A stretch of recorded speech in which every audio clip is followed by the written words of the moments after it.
Yo, what is going on, Vault Hunters, and welcome back to another Borderlands 3 gameplay video. Guys, I'm so excited to dive into some of this Borderlands content. I was one of the first people, I was in the first group of people that got to play Borderlands 3 outside of Gearbox Studios. And what an honor to be among those people.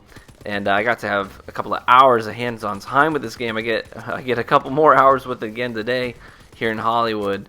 So I'm looking forward to pumping out a lot of content for you guys. And in this video, I want to cover Zane. We're going to talk about Zane, specifically his action skills, and really focusing on his Digistruct Clone action skills. So let me just give you a brief overview here. All the characters, all the playable characters have 3 individual unique action skills for you to choose from that have their own skill trees. And in my next video, I will show you all of Zane's skills and break down his skill trees for you so you can see everything that's there. But in this video, we're going to talk mostly about the Digistruct Clone. He has 3 action skills. One is a sentry drone that you just send out, and it will, sort of like Bloodwing, it'll do its thing. It'll shoot guys, aggro guys, whatever, and you can hang back and supplement it with some team fire from behind.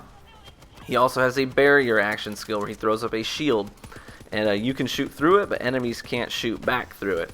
And if you decide you don't like where it's placed, you can pick it up, carry it with you, put it back down whenever you want to. So it's a very, very neat action skill. And then the final action skill is the Digistruct Clone, which I think is the most interesting, the most exciting action skill that Zane has access to. And each action skill has other augmentations that change the way that it plays, the way that it behaves, in some really unique ways. And so the augmentation that I'm running in the gameplay here is a Cryo Burst version of the Digistruct Clone. And let's talk about that for a second. So the Digistruct Clone it's unique because you're creating this, it's not just a hologram, it's not just a projection that soaks up aggro like Zero in Borderlands 2. It's very different because you're actually digistructing a clone. It is a solid thing. It is a physical thing. It has a gun. It shoots. It does damage. It team fires with you while soaking up aggro.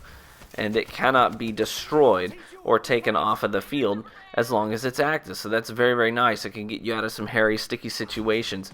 But here's the thing about it that makes it so cool and so unique, because nothing about that is necessarily unique or game-breaking. The thing that makes it so freaking cool is that at any point while your Digistruct Clone is active, you can choose to teleport, to switch bodies with your clone. So you'll trade places with your clone. So you can just zip around the battlefield, and the the possibilities here are limitless. We're going to talk about that here in this video, what you can do with this action skill.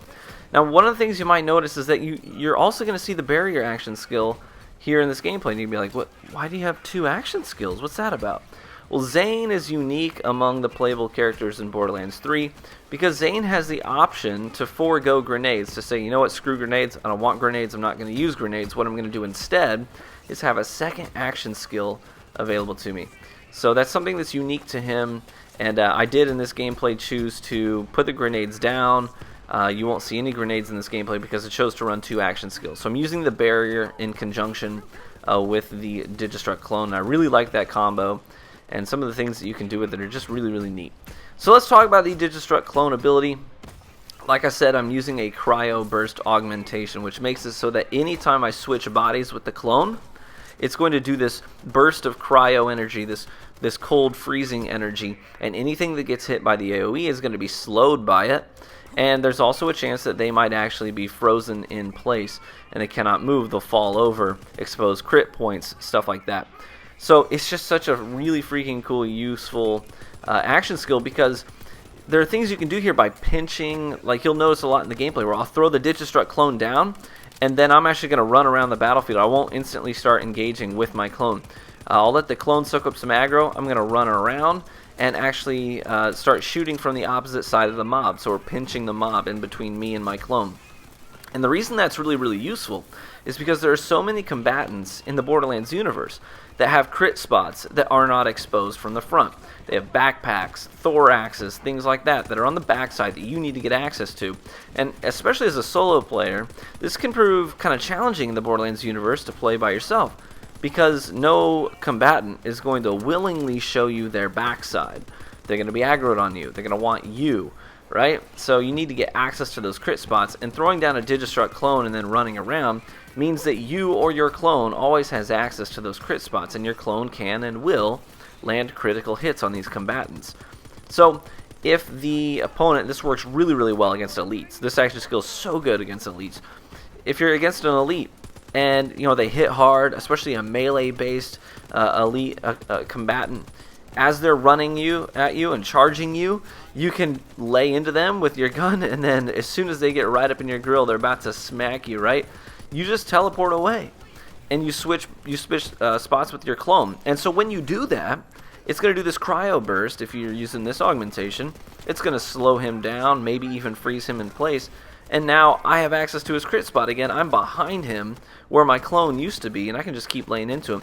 And then he's going to get up, he's going to charge me again, and then whoop, I just teleport back right behind him and hit him with another Cryo Blast. It's so good. You can completely, with melee-based elite opponents, you can just completely negate their utility altogether just by teleporting around, and they can never land a blow on you. It's so cool.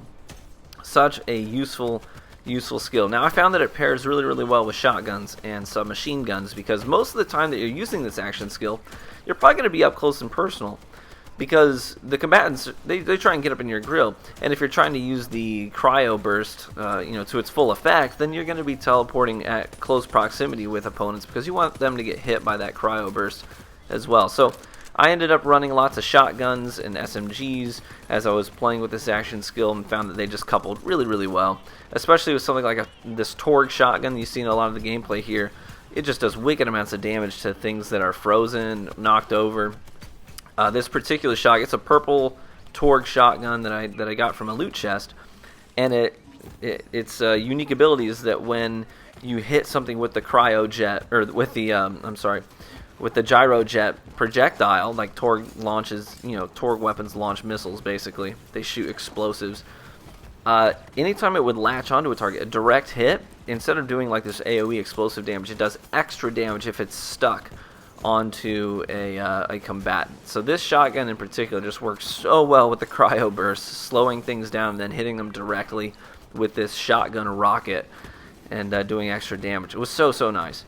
And you'll see a lot of gameplay here where there's these elites that are jumping at me, and the second they get right up on me, I teleport away, and it just it makes their utility so much less useful. So cool. I absolutely love this action skill. I had a blast running with it. I'm looking forward to playing some of the other ones. Today I'm going to be playing a lot of Amara, I'm sure. Hopefully you enjoyed the gameplay. Hopefully you enjoyed seeing this action skill in the Borderlands 3 universe, seeing how it's going to play out.